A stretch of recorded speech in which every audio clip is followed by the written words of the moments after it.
फ्याबुलोस सेवारो खामरिमो सबैमा है म चाहिँ आज भने चाहिँ मेरो गाई बियाएको थियो है।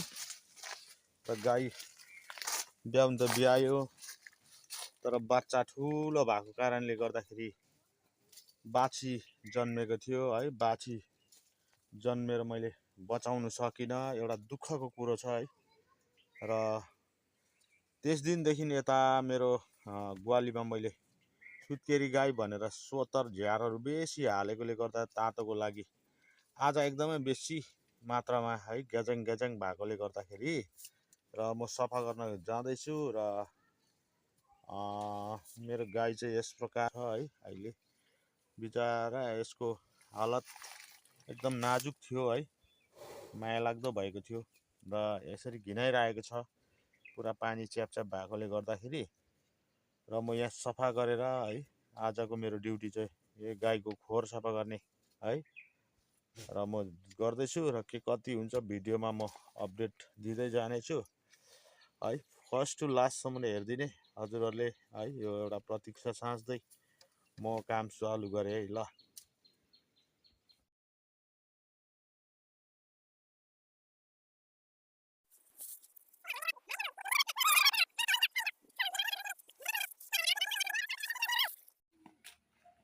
हेलो गाइस, मेरो बुढो चाहिँ आइपुग्यो सोत्तर लिएर।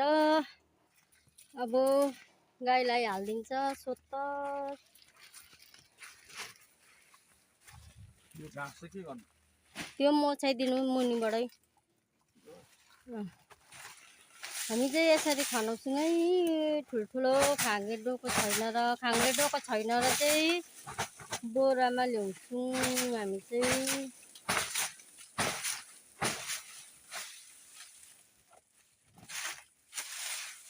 ल मेरी आमै तातो बनाइदिन्छु आज चाहिँ। ल आज चाहिँ कुटाइ हुन्छ तर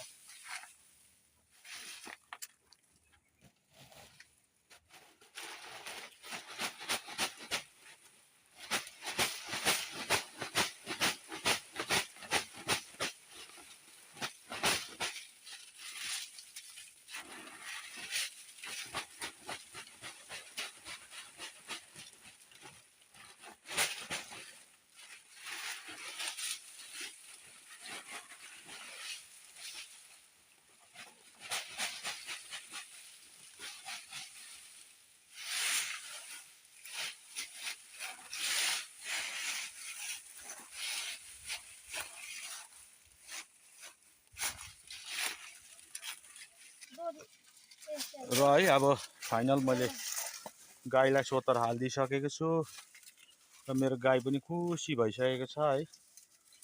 अघिदेखि खुट्टाले बेसी हिलो भयो भने चाहिँ यसो सोहोर्छ उसले आफै, त्यस्तो गर्छ। सोहोर भनेको है अराउँछ। र यो मैले 3 महिनाको अवधिभित्रमा बनाएको मल हो। यो अलिक क्यामेराले पक्रिँदैन राम्रो है, आइफोन चाहिँ होइन यत्रो थाक भएको छ यहाँ, 2 टाटा भन्दा बेसी छ मल है। र आजको भिडियो के कस्तो लाग्छ हजुरहरूले है मलाई कमेन्टमा राम्रो प्रतिक्रिया दिनुहुन्छ भन्ने आशा राख्दछु। र यस्तै छ आजको है दुःख सुख बस्तीको भिडियो। गाउँले जीवन यस्तै है, गाउँले जीवनको निम्ति बनाएको। र हजुरहरू समक्ष फेरि अर्को भिडियोमा म यस्तै राम्रै भिडियोहरू लिएर आउनेछु। र मेरो मिसेसले चाहिँ यहाँनिर मैला कुचिला डढाउँदैछ है। उसले एकदमै सफा सुग्घरहरू मात्रै मन पराउँछ, मैलाहरू भएको मन पराउँदैन साह्रै।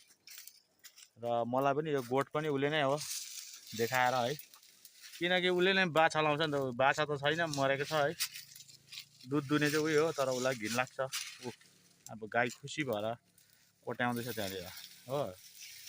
र आउँदो भिडियोमा फेरि म लिएर आउनेछु तपाईँहरूलाई है। प्रतीक्षा साँच्नु होला। र जतिसम्म लास्टसम्म हेरिदिनु भएकोमा एकदम धेरै धेरै धन्यवाद।